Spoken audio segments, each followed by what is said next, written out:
Rise and shine, mga ka-RSP! Narito na po ang gabay, patnubay para lahat, prediksyon ni Master Hans Kua ngayong Lucky Wednesday.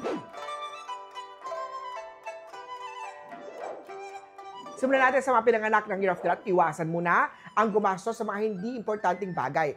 Always prioritize essentials. Purple at 4 ang swerte kay Year of the Rat. Kay Ox naman tayo, ang pagiging understanding ang maglalapit sa puso ni partner. Black at 2. Kay Tiger naman tayo kumain sa tamang oras para iwasan ang stress eating. Gray at 6.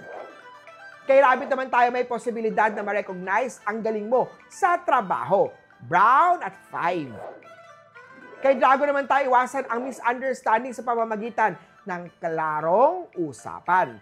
Gold at 8. Sa Snake naman tayo tamang focus ang magdadala ng magandang resulta lalo na kung ang trabaho mo ay pagbubutihin mo. Pink at 3 ang swerte kay Year of the Snake. Eto naman! Year of the Horsey. Magandang araw para makahanap ng sideline na madadagdagan ng income. Blue at 9. Kay Goat naman tayo, iwasan ng sobrang puyat. Mahalaga pa rin ang sapat na tulog para sa productivity ng trabaho.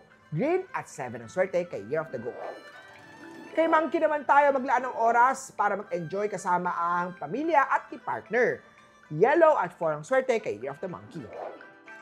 Kay Rooster naman tayo, maganda ang pasok ng pera today, pero don't forget na maglaan ng savings mula sa extra income.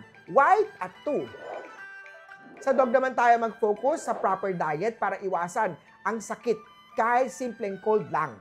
Purple at 6 ang swerte kay Year of the Doggy. Kay Year of the Pig naman na ang dedikasyon ay magpapansin sa kay boss o kay professor, kaya bigay ang best. Orange at 1 ang swerte kay Year of the Piggy. Muli po, ito po yung mga gabay, patnubay, palalaat, prediction lamang ni Master Hans Kua. Nasa inyong mga kamay, nasa lalay ang inyong tagumpay. Kaya always be positive at i-claim ang mga swerte, mga ka-RSP.